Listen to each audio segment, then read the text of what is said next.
welcome. Thank you so much for showing up for Sunday at Mike's, another edition of our live stream we do every Sunday night here.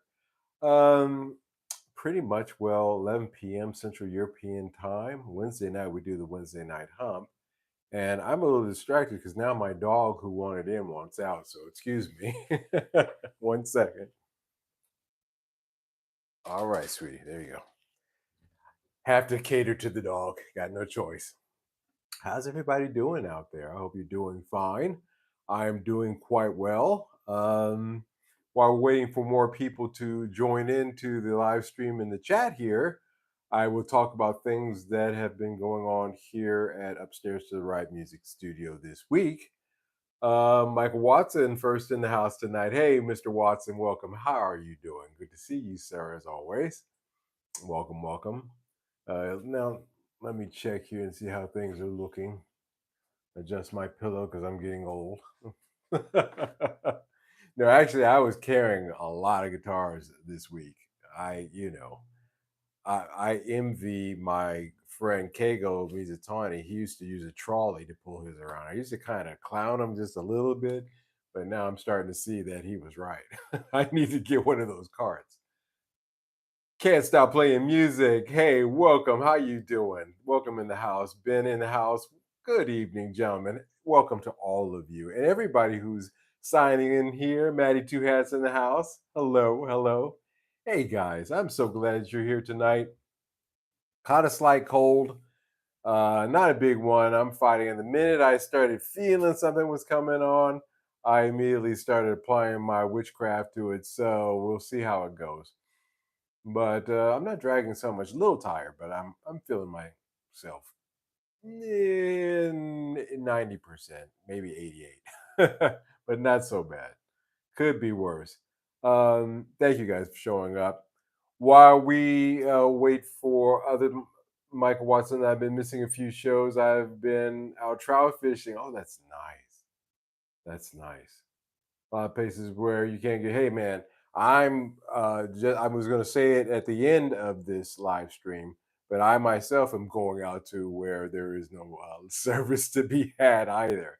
I'm going out to my cabin in the woods this week, so there'll be no Wednesday night hump, and there probably is not going to be a Sunday at Mike's next Sunday as well. So two shows. This will be the last one until the following Wednesday. Yeah, I gotta take a little time off, but I will be recording stuff. Absolutely, I have been. I've got three new pieces of content for my the regular content, not live stream stuff that I do on this channel, already in the bag.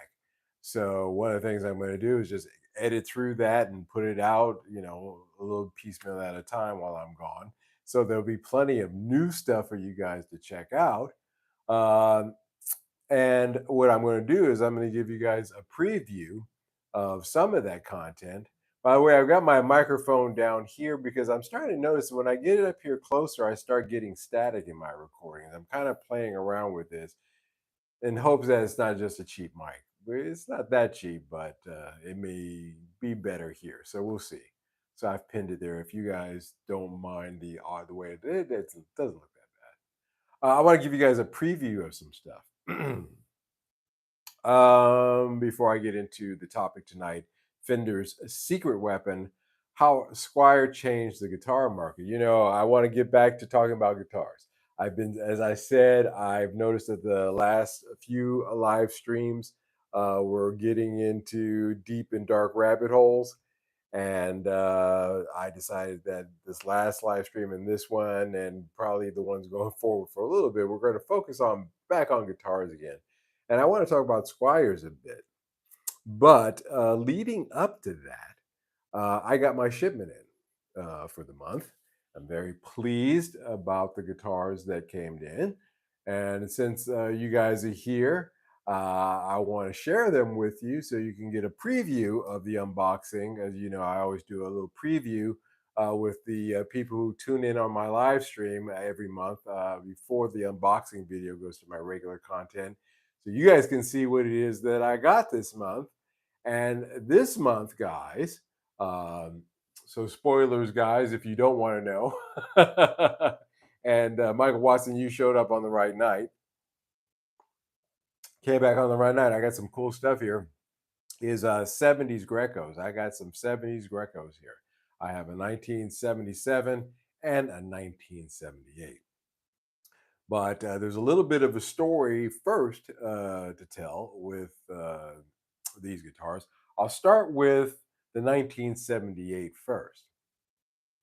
Uh, I have here, guys, a 1978 EG 700. Again, with the Gibson headstock. Now, these guitars were produced, by the way, if I haven't mentioned this before, at the Shokai Honda factory. That's the same factory that was pumping out the Ibanez copies of the same era. So you've basically got here, the equivalent of some of the Ibanez, the so-called lawsuit guitars. But this is a 700 uh, in the series. As you can see, a Kluson style double ring tuners on it. The original pickups. So these are the U2000 pickups in this. Beautiful three-piece top, pancake body. Beautiful three-piece top, I have to say. That I don't know how that's picking up. Actually, I can see a little bit. Uh, but just a gorgeous figuring on this, even though it's three pieces. It really, is kind of beautiful. This YouTube camera doesn't really do it any. It's got one nick. That's the one big ding in it. That's it. So that's I can live with that. Yeah, that's the one ding it in it. Other than that, neck is fine. Headstock's fine. It still has the sticker on the back. It's a little worn, but I like to buy them when they have that sticker on the back still because I know that means it's probably taken care of pretty well. So yeah, a 1978 EG 700 with the U2000 pickups in it. It sounds great. I strummed it a bit today, tuned it up. It is going to need to get an adjustment. Uh, yeah, just it's going to need an adjustment, but not something serious. It's just a little bit of an intonation setting. It's a little buzzy up here, but that's easy enough done. Uh, what else can I say about this guitar? This is my second Greco Les Paul. In Singapore, I had to look it up because I was thinking to myself, I feel like I've had another Greco before Les Paul. And it was back in Singapore that I had the EG 450, which is okay. You've got hollow bar. It's hollowed out, and also it's got a veneer top on it. So it wasn't the most impressive guitar that I had, and just didn't leave a great feeling. This one, on the other hand, I can understand what the big deal is about. Again, when you start getting into the higher numbers like 600, 700, 800, again, just to state that corresponds to its yen value. And of course, the higher up in number you go, the more yen you have to spend in order to purchase that guitar. And usually, the higher the number, the better the quality goes up going up the line. Sometimes, especially with Grecos, excuse me, guys, I'm going to get comfortable here and take my slippers off since we're going to talk here a bit and I have a cold and I don't want to get warm. I just think that there's a huge difference between that 450 that I had and this 700. Uh, no contest, I have to be honest with you. This again has what I call that gravitas of a vintage guitar. has a right good weight to it. Not too heavy, actually. I think this one weighs in around 9.2 pounds. So a little bit on the heavier side for me. I usually like them between 8.5 and 8.8, but 9.2 is not so bad. In perfect condition, other than that little ding in the bank. And I think for 1978, nobody's really going to fault that. Actually, it gives a little bit of a thing in it that's okay. But very happy with it. The U2000 pickups. This is my first time playing a set of original U2000s. They are excellent pickups. I can, they're great pickups. I don't think you'd be foolish to swap it out for something else. But yeah, can't stop playing music says nice fretboard. Yeah, the fretboard is a rosewood, so it's a beautiful piece of rosewood. This is from 1978. This is a 45, 46 year old guitar.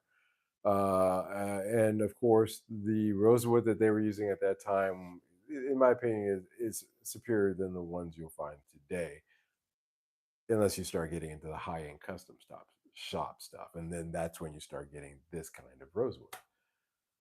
Matty Two Hats, nice burrs. Love a plain top. Yeah, I like them plain too. The Yamaha, I will say the differences between this and the Yamaha Lord player that we have here. First of all, the Yamaha, and there is a 450. Uh, it doesn't have a mahogany body. This has a mahogany body. The Yamaha has a agathis body. Uh, but it does have a solid maple top. They both have solid maple tops. This is a three-piece solid maple top. The Yamaha however, has a mahogany neck. Interestingly enough, this guitar actually has a maple neck.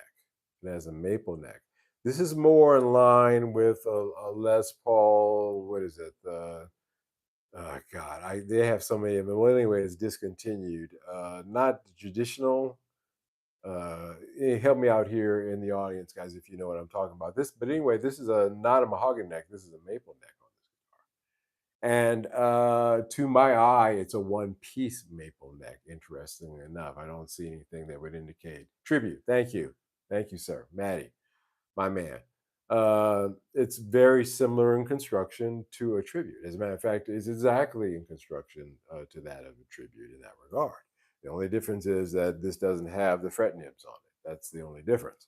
Other than that, it is constructed exactly like and feels like a Les Paul. It feels like a Les Paul tribute. And it's a great sounding guitar. Hey, Mr. Rogers in the house. Mr. Rodriguez in the house. I'm sorry I didn't say hello to you, sir. I didn't give you your props there. How you doing? Yeah, tribute. Yeah. So it's constructed exactly like a Les Paul tribute. Um, and when you get into the 800 of this series, which I have an eye on, I have an EG 800 that may be coming here. I'm not this month, now August. The reason I got this in, guys, is your chances of getting a shipment in Europe in August are about your same as your chance of getting an ice cream cone in hell. It's just not going to happen. And I wanted to get this in, so there'll be no unboxing for August. This is the last one until September. But in September, I can already tell you pretty much that it is going to probably be the 800, EG 800. So the next one in the series above this one. And that has the usual accoutrements. I do believe it's a 78 as well. It's got the maple top. I don't know how many pieces. Mahogany back and neck, the usual, and the Gibson headstock. So the pickups on that are the U3000s, I do believe, or there's another name for those. I forget what they call them, double tricks or something like that. But yeah. Oh, and one last thing. Also, I will point out that Yamaha has, in terms of construction quality, a little bit better than this Greco. The inlays on this are the acrylic synthetic ones. On the Yamaha, those are are real mother of pearl. So I think on the 800 of this series, that's when you start getting mother of pearl inlays on these guitars. So a little bit of history there, guys, for you on these Grecos. It's always good to have one in your hand, an actual one, because then you can go through dispel the myths or say, hey, this is how it actually is. A lot of guys say that this guitar has a nitro spray on it, and I have to say that they're probably right, because some of these scratches, not heavy scratches, but they're just like you would get in a nitro guitar, to be honest with you. So I do believe that this is indeed sprayed with nitro. um, yeah, I do believe that is a fact with you. So there is that. Now, the same guy who sold me this Greco had another one, and I he offered it to me before, and I kind of said, "Nah, I can't see that. I'm not feeling that." And the reason why is it looked like Godzilla had gone through Tokyo and specifically went through a guitar shop with this one. Because it was, all the metal parts were rusty. Um the It was dirty, as very extremely dirty, and it was missing the tone knob on it. And there was a problem with the bridge. As a matter of fact, I've got the bridge right here in front of me. This is the bridge from the guitar that was offered to me. I guess I've spoiled the lead. I bought it, and I'm going to show you why in a minute. Changed my mind, but you can see there's a bend there in the bridge, in the trim system. And also, I don't know how well this is picking up. Let me see if I can turn this light up a bit. Yeah, there we go. Much better. Whoop, didn't mean turn it off. Turn it up. Oh, now it's not working at all. Great. My light failed on me. Anyway, I'll see what that is. Oh, actually, this is better. You can actually, now you can see this. You can see how rusty the screws are on this. All the metal parts were rusty or rustier than this. Actually, this is better lighting. I think I'm going to keep this. Better than this, uh, or more rust than that. So it was extremely rusty guitar. Needed a lot of cleaning to it. And the guy kept offering. He says, "Well, you're going to take this one. I'll offer you the other one with it for this price." And I couldn't say no. I said, "You know what? Let me buy it." And I looked it over. Seemed like it had good bones. I thought to myself, these are just pictures. I'm over here in Amsterdam, and that guy is over in a city in Japan. But I decided to take a gamble on it, and I took it in, and I got it for very little. But what it is a 1977 Greco Super Sounds. Now, guys, you are now seeing this guitar after I've already done quite a bit. As a matter of fact, hold on. Before I even get into that, let me see. No, that's crazy. That light just decided to just straight die on me. It happens. All right, fair enough. It seems to be good enough lighting, but this is a 1977 Greco Super Sounds, and it was in terrible condition. When you see the unboxing video, and you will see how bad off it was. But for the last 2 days, I've been working on it. I completely got rid of all the rust that was on the original tuners. So I took the tuners off. The string trees you couldn't even recognize them. They look like just two globs of rust. But I got rid of the rust off of that. I got the rust off of the pickup strap holders, and also this back plate was completely rusted, including the screws, and of course the springs and the claw and all that. I was able to remove all of the rust off of these parts. And I used the three methods in order to do that. The first method that I used was for this back plate right here, because this neck is already set. Uh, by the way, I'll talk about this in a minute.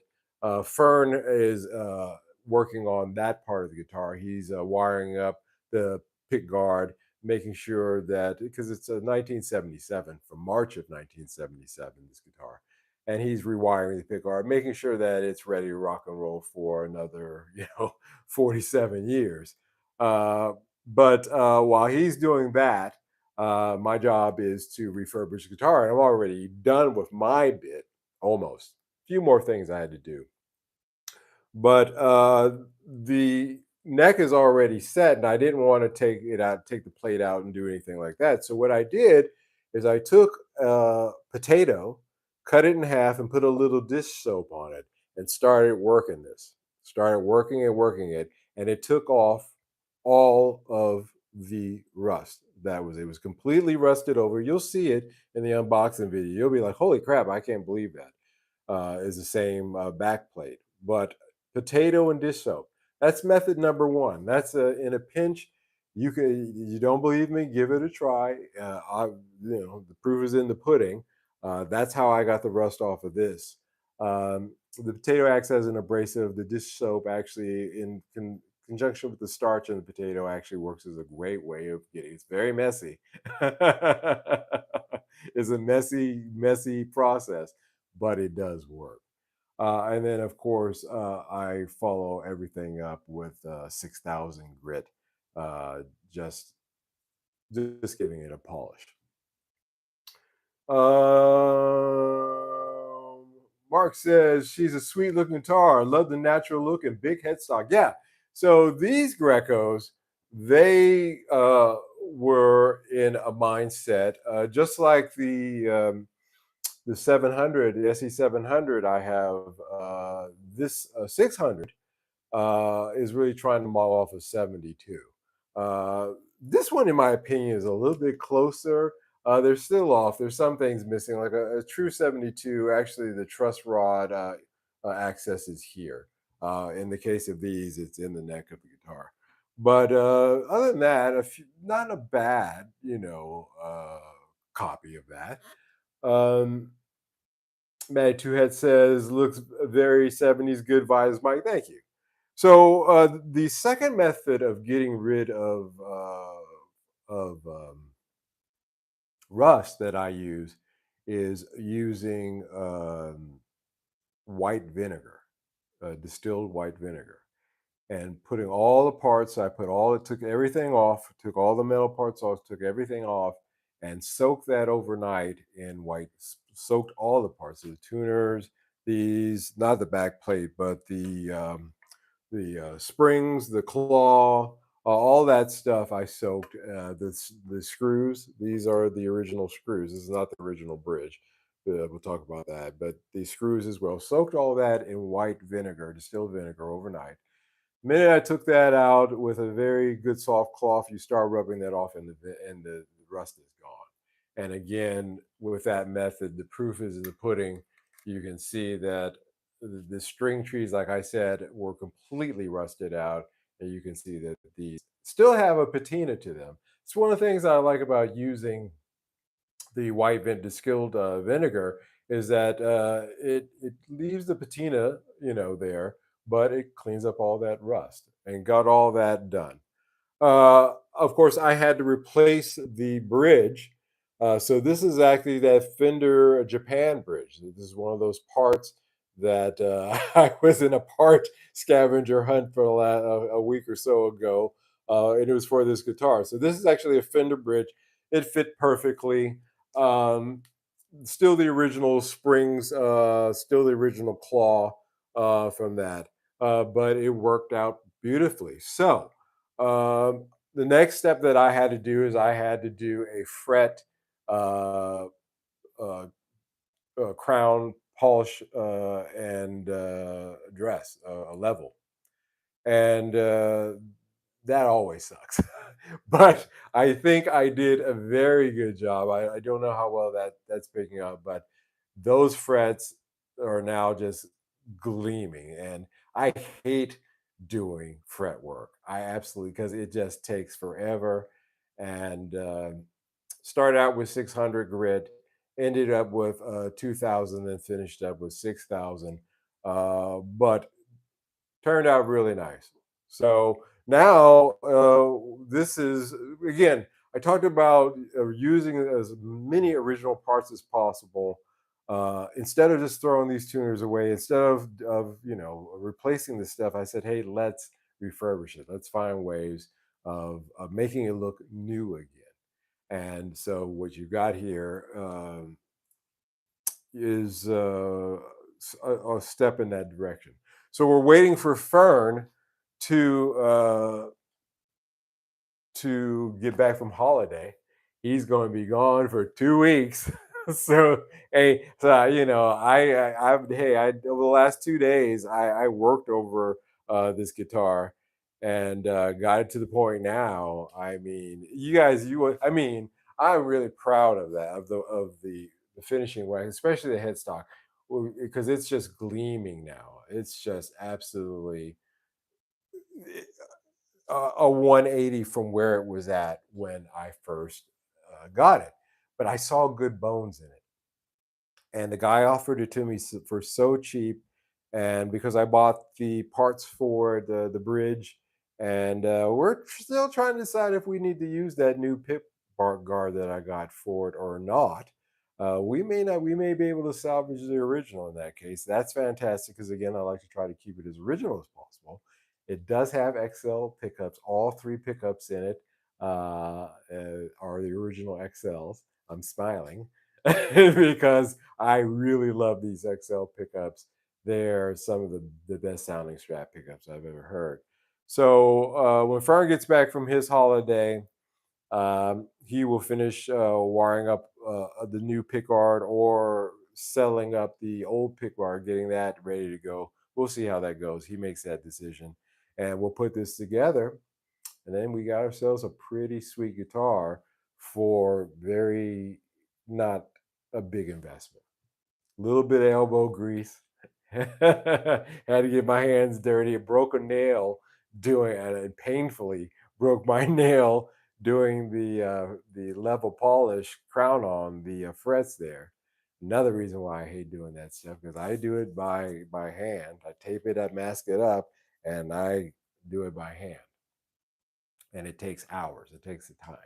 But when it's done like this and it's really nice, it's just a good feeling to take an old guitar like this that other people would have dismissed and called trash and really turning it into something fantastic. And I think you guys will see in the course of the next few weeks. I have been filming this, so I did film myself using, I said three methods. The last method that you can use to get rid of rust, just to finish that thought, by the way, is baking soda. The springs were really just super rusty. I soaked those in the vinegar, and still it wasn't enough to completely get them nice. So I put them in baking soda for an hour. Uh, just lightly wet them, towel them off, and put them in the baking soda and let that sit for an hour. And then after an hour time, take it out, and that last little bit of rust will wipe off relatively easy. You can use a 6,000 grit if you want to just cut it up in little strips like this, to go over it a little bit to get the last little bit off. But those are the three natural at-home methods that you can use to get rid of rust off old guitars like this. That you probably have this stuff laying around your household. I know I did. It was stuff that I already had here. So, and it works. And so, anyway, enough about these two. Uh, the three methods of getting rid of rust is one thing that I want to share with you guys, and I want you to see how it works out, how it looks. And again, when you see the before video and you see how incredibly rusty it was, you'll really be surprised, having seen this on the live stream, how I completely transformed it. A lot of elbow grease, filthy.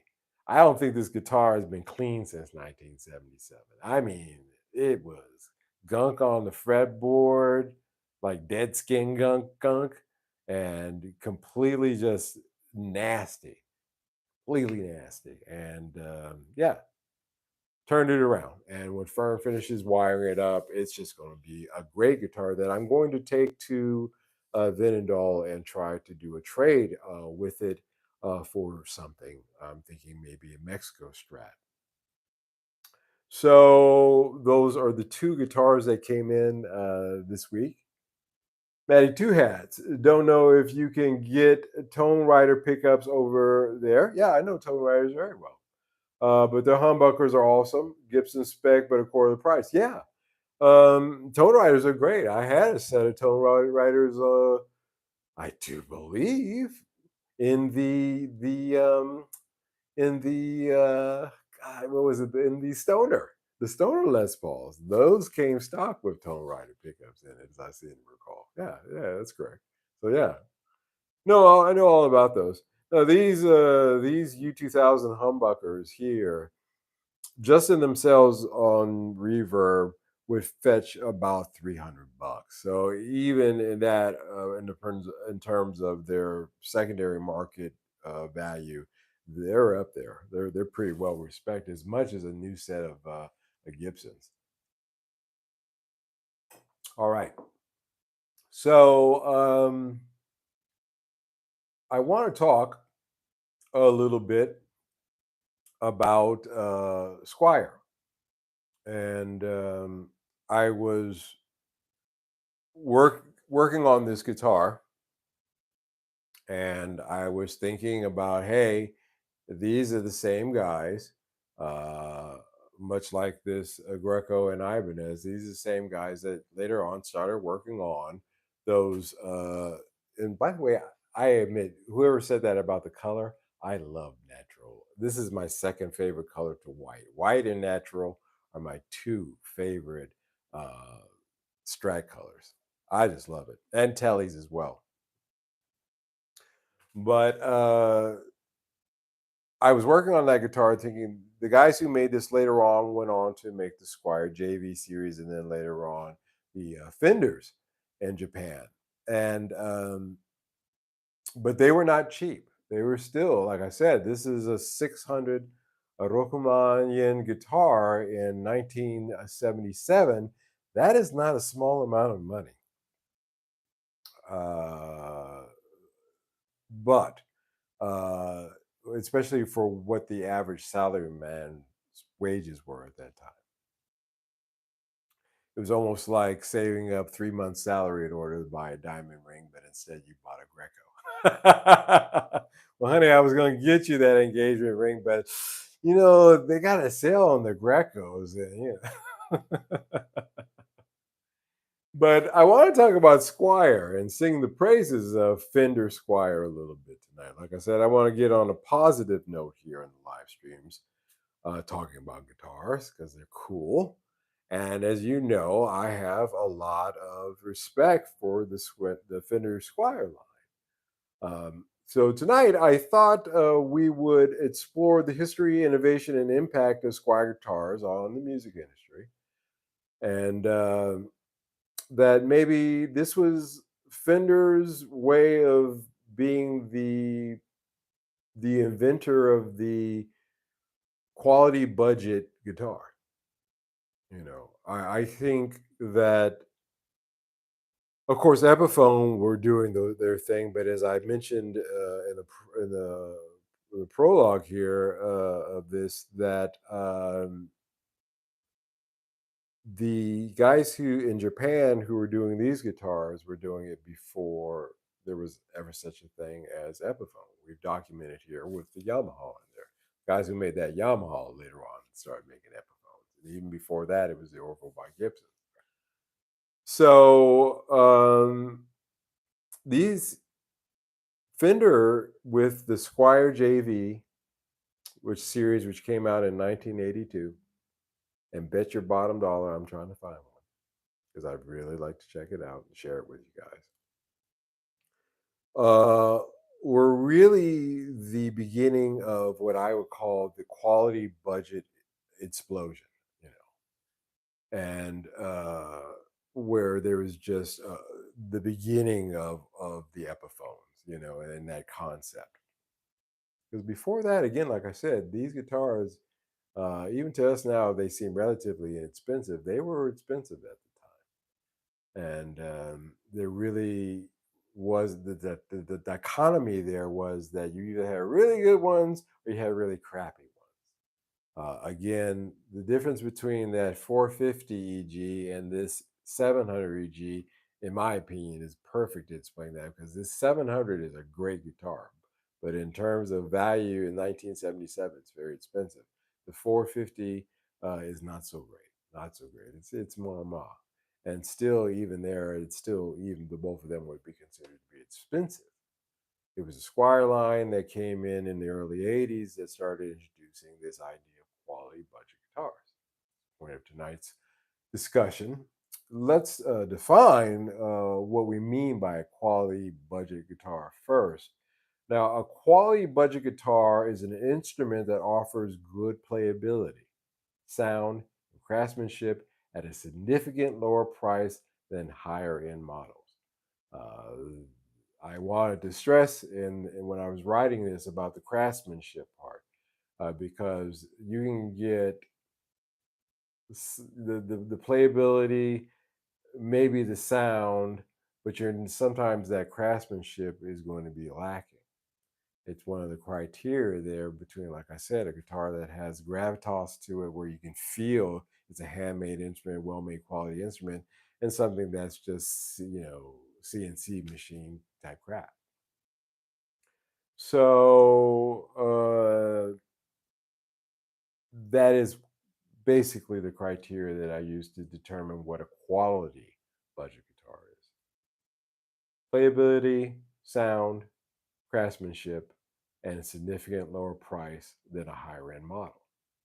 Now, these guitars make it possible for beginners, students, and budget conscious musicians to access instruments that don't compromise on essential features despite their affordability. There's another kind, and that goes into the craftsmanship aspect of that, because you're not sacrificing in the wood.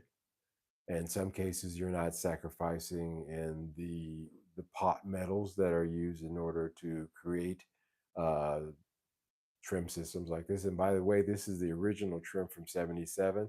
The Fender trim that I replaced it with, I gotta be honest with you guys, gotta tell you the truth. It's a heavier trim, it fit perfectly, and it's a better trim than the original.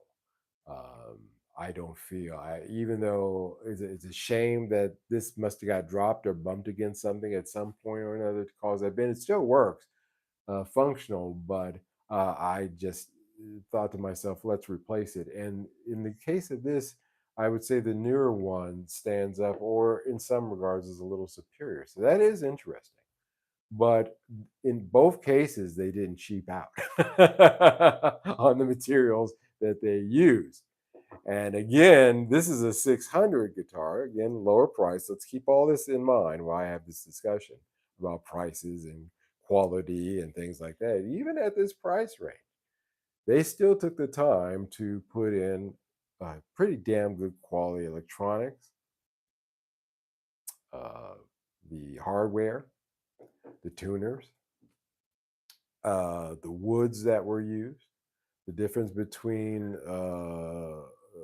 the series in the case of this guitars also goes to the woods, just like we discussed here with this Greco having a maple neck as opposed to mahogany neck. But if you get the 800, it has a mahogany neck. That's where the price differences were with these guitars. Keep that in mind as well. Now, just because they used a different wood, they didn't use a cheaper different wood. They used a still good quality, but a different wood. And some of those, what we consider to be agathis, was considered to be of good quality, high quality then. Now it's not considered to be so great, but again, time changes opinions as far as that's concerned. But overall, it was great craftsmanship and quality, regardless of those price differences. As best as they could squeeze as much at the price range as they could. So before the advent of Squier, the guitar market was quite polarized.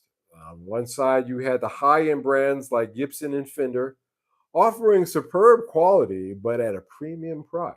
And on the other side, there are numerous low cost, poor quality guitars that are often frustrating for musicians to play. We talked about the Ks. I don't want to poo poo Ks too much, but the Sears catalog quality stuff, the Dan Electros, stuff like that. I mean, we kind of, they're kind of cool, but they're god awful guitars to play. I own a Dan Electro, as you guys know, lipstick, and I sold it because I just couldn't play it. It just, you know, unless I'm going to use it for that one set of cashmere that I do, never. Then I didn't have a need for it. But yeah, low quality guitars. You were either, you were swinging the catalog stuff, or you were saving up trying to get a Fender or a Gibson, and that's really what it was.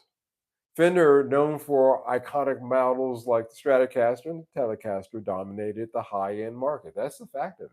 Fender actually dominated, and to some extent still does,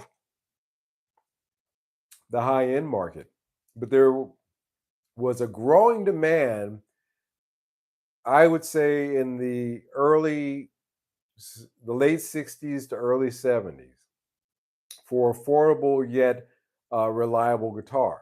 And that's how the Japanese guitars, like these Grecos and these Super Sounds and stuff like that, got into the American market because they were far more affordable than their counterparts, and their counterparts in the 70s weren't as well made as these.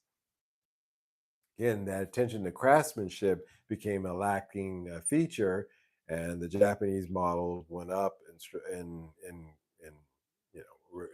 regard with musicians over the American counterparts. Before the advent of Squier, the guitar market was quite polarized. On one side, you had high-end brands like Gibson and Fender, as I said, um, but there was a demand for affordable, reliable guitars, and Fender came up with the idea of Squier. Squire's origins date back to the 19th century, believe it or not. Squire as a company is pretty old, goes back to the 19th century as a string manufacturer. However, in 1965, Fender acquired the company. It wasn't until 1982 that Fender rebranded Squier as a line of budget friendly guitars. The move was strategic, aiming to compete with the rising influx of inexpensive Japanese guitars flooding the American market, and cutting into their sales also, to be honest with you. The Japan market, they're like, well, our Japanese guitars are better than the ones in America. It was still aspirational. There was that, and there was a recognition there was the cognizant understanding of the CEO, smart guys at that time, to say, if we can't beat them, let's join them. And so they started having these guys build their Squire lines, the Squire JV line, in 1982 to be exact. Now they had same kind of models. They had Telecasters. They had um, P basses, jazz basses, Stratocasters, of course. And these guitars, as I've mentioned, were manufactured in Japan. And they leverage both the cost-effective production, the yen to dollar ratio at that time, as well as the high craftsmanship standards found in Japan, at that time, and shall I say, also dare say, also to this day. And Squier guitars, those early Squier guitars, although considered to be budget guitars, they were actually in the Sanma and they got up there, but they didn't get above the 500 series in terms of cost. The earlier ones. It started to fluctuate, of course, when it switched over and became Fender and Squier separated. But that time, that moment in time in '82 where it was Fender, some of those Squiers said Fender. They didn't say Squier on it. Some of the JVs said Fender and the contour body on its spaghetti logo, whole nine. And then '83, it switched over to Squier by Fender down at the bottom with the contour body up here at the top. And so there is that as well. Um, but they were cheaper than the Fender equivalents, if you guys are following me here. Now, the introduction of Squier guitars had a significant impact on the guitar market. Did with me. I told you my first guitar was a Squier, and it was a Japanese Squier, by the way. It set a new standard for what budget guitars should be, and that was in the '80s, by the way. Forcing other manufacturers to step up their game. This led to an overall improvement in the quality of budget guitars available to consumers. In the Epiphone race, of course, not too long after that, I do believe, starting in '88, '89, they entered into the market. Gibson with the Epiphones. So but at the root of this was Squier, the Finnish Squier, and their dedication to quality in the build. Again, they had been building, strats for quite a while and building them quite nice. And so when it came time to do the Squires, the JV series there in '82, '83, you start to see all of that experience pay off in an inexpensive, a cheaper guitar. And so, of course, if you're getting a Japanese Squire that's beating out an American Fender, which there for that window, you certainly were having that happen, then certainly you can see that that would create a spark and that people would start taking interest. And other companies, of course, would say, hey, we want to get in on this gravy train as well. Can't stop playing music. Birmingham's is a set of Tone Rider pickups. I believe you're mentioning there. Can't stop the music. Um, as I see McCall, if that's your reference there, sir. Um, Squire provided an accessible entry point for countless new musicians. Many legendary guitarists started their journey on a Squire, demonstrating that you don't need an expensive instrument to create great music. Um, yeah, and a lot of them stuck with him as well. Over the years, Squire has continued to evolve. The brand has expanded its offerings, incorporating a variety of models and styles, which I think actually is a little bit of. I was going to put it here, and then I didn't. Now I've changed my mind. I'll do it live. Damn it! I think that's one of their cons now. Is maybe they need to hold back. I think that inexpensive $150 Squire that recently came out, I think that I don't know. That might be diluting their market when they were doing so well with like this telly here behind me, um, their classic vibe series. Um, that I think were for the quality. Again, it meets this criteria that they've had since the beginning, since '82, of the craftsmanship, the playability, the sound, and the looks. I said I like the way that they look. You I think that 150 guitar might have been a little bit too much, and as it stands right now, there's a flood of guitars out there, and I think that It may be an Achilles heel for them. We shall see. Squires are still renowned for their excellent value and quality. Again, the Squire JV guitars are considered to be as well desired as, again, their Fender counterparts from the same period of time, the early 80s. Um, yeah. So modern Squires are available in multiple series, from the entry level Bullet and Affinity series to the more advanced Classic Vibe series, and each of these caters to different needs and budgets. I like that's a strength, that's a pro. So a little bit of this is my pros and cons section. Pros, maybe too many models in series, but I understand their thinking. They're trying to reach out to as many different pocketbooks as possible and give them as best of an experience in terms of quality as they can at that level. Again, that Japanese model going back in the 70s, uh, with these guitars, they're trying to give you as much quality as possible at each one of those price points. You know, and so I find that model to be quite agreeable, and I think that it looks to me that that is the model that they're following. So that's a pro to me. That's good, because let's be honest with you, you know, in some places, $150 guitar is a lot of money, and I don't ever want to lose sight of that fact. But for them to have something of quality, I understand that even the fretwork is good on those. At that price range, that's incredible. That's because that's the first thing that usually goes south is the fretwork. But apparently, on this model, from the examples I've seen on YouTube, the fretwork is good, decent, good. Gives a lot of guys, entry level guys, a chance to, or not even entry level, somebody that's a budget that works for them to get that guitar and get the best quality at that price point. So that's a plus with Squire, and I really admire that.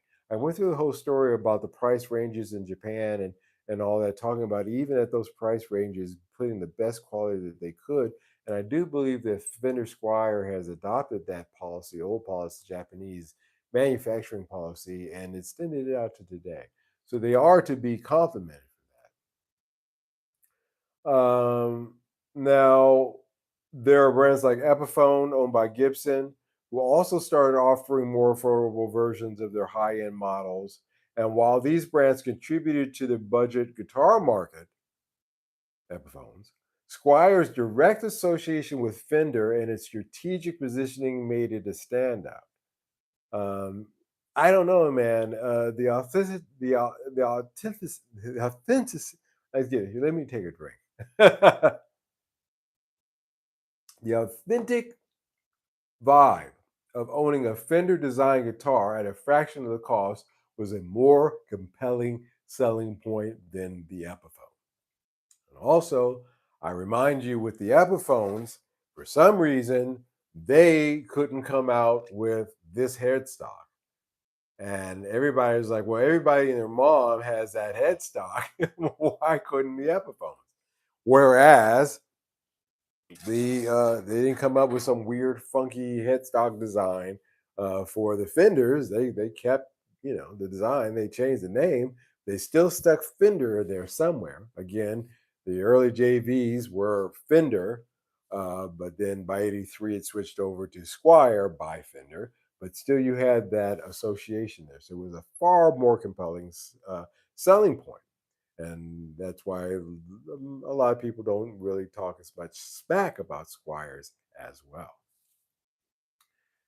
Um, so I've gone through a lot of history there with some real time examples. I've got some '70s guitars here, so you can see with your eyes to go along with the narration there about what I'm talking about. That's always good. A picture is worth 1,000 words. And I feel like I've spoken and twice that tonight. But I wanted to go through the history of this tonight and give you a better understanding of the guitar market in general and why Squire really was Fender's secret weapon in a lot of ways. It increased their sales.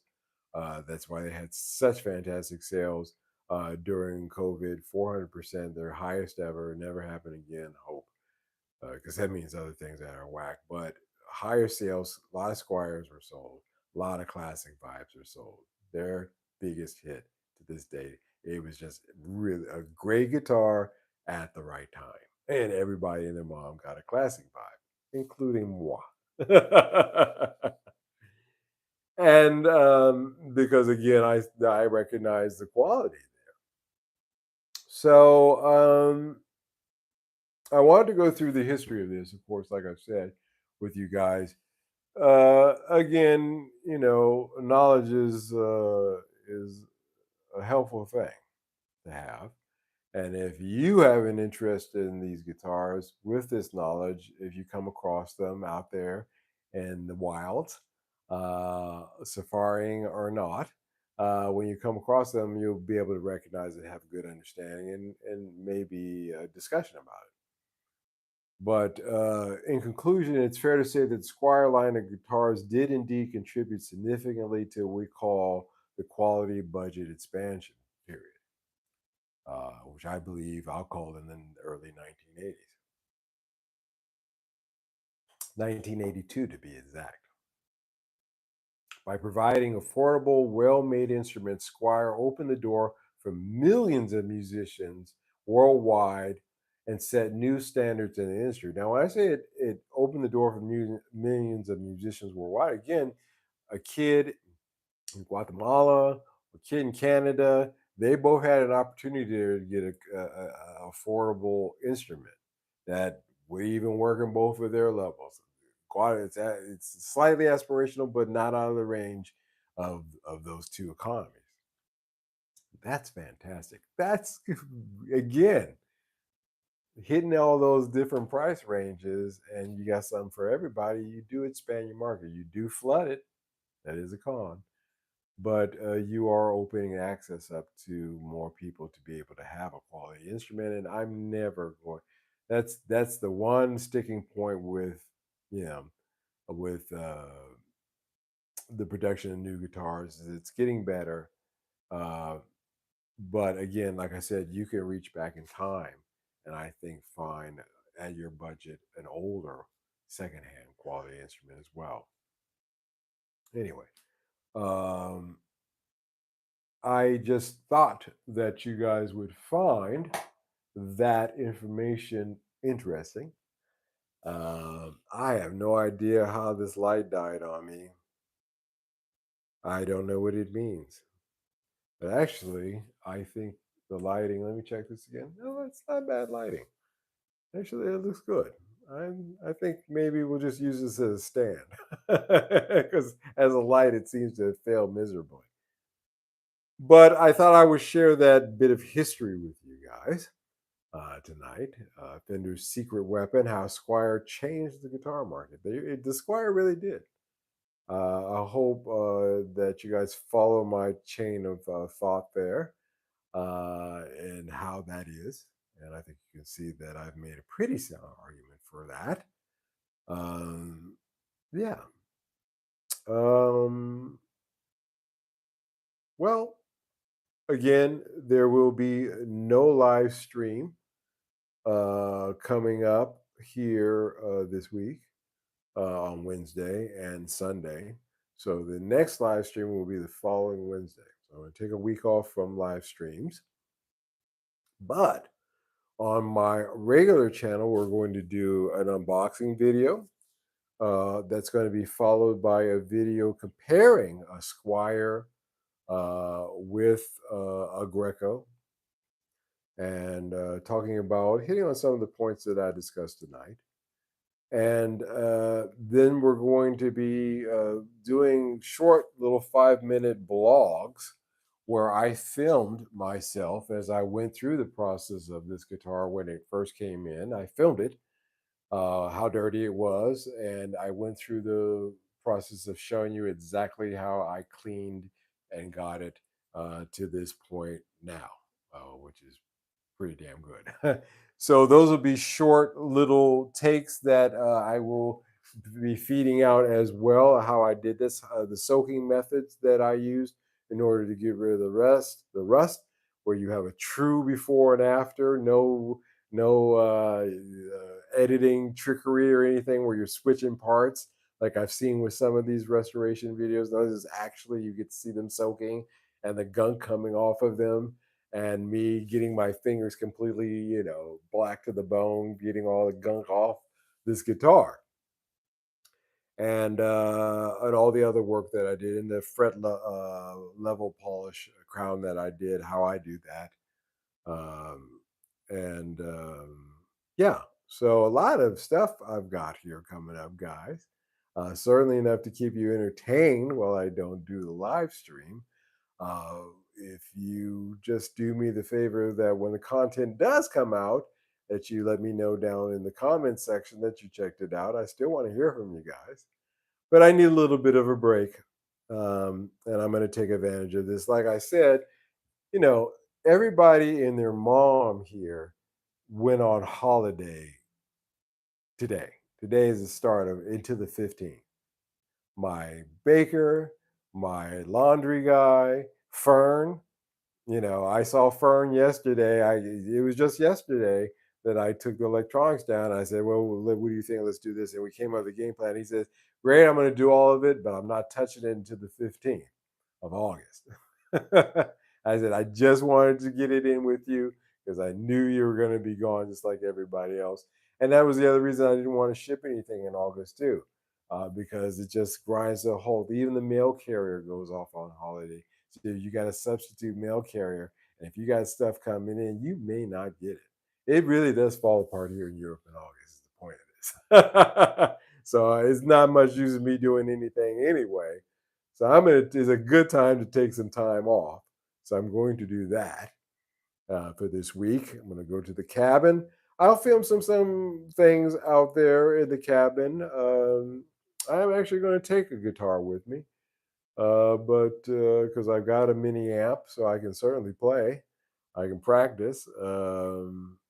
Got everything I need to do that. I got several things to do that. Actually, there's several options. But in any case, I'll film some stuff out there in the woods as well, and maybe some conversational type things. More metaphysical discussions. We'll see. I'm thinking. But a lot of content still coming up here, guys. Just putting a pause on the live for 1 week, guys. So no Wednesday night hump, no next week Sunday at Mike's. But the following Wednesday, I will be back. So do keep an eye out for that. I do appreciate you guys giving me the ability to take a week off and your understanding. But I will come back refreshed and hopefully got some cool stuff to talk about. And until then, I want to thank each and every one of you guys for always supporting me, for always showing up and watching these live streams. I want to thank you really deeply and sincerely from the bottom of my heart. It means a lot to me. Um, and I want you guys in the next week. I won't be talking to you live, but take care of yourselves. Be careful and all of that. Thank you, Ben. Thank you, Michael. Thank you, Maddie. So you guys stay tuned for that. That will be coming up. And until then, I will say Oyasumi Nasai, or Ohio gozaimasu, or Hui Middle Dog, depending upon where you are, time zone, and place, location on this earth. Thank you so much for tuning into this live stream, guys. We had some light gremlins here, but it seems to be all right. I will talk to you soon. Hopefully, refreshed the next time you see me. And until then, you guys take care. Be safe. Thank you so much. Bye bye.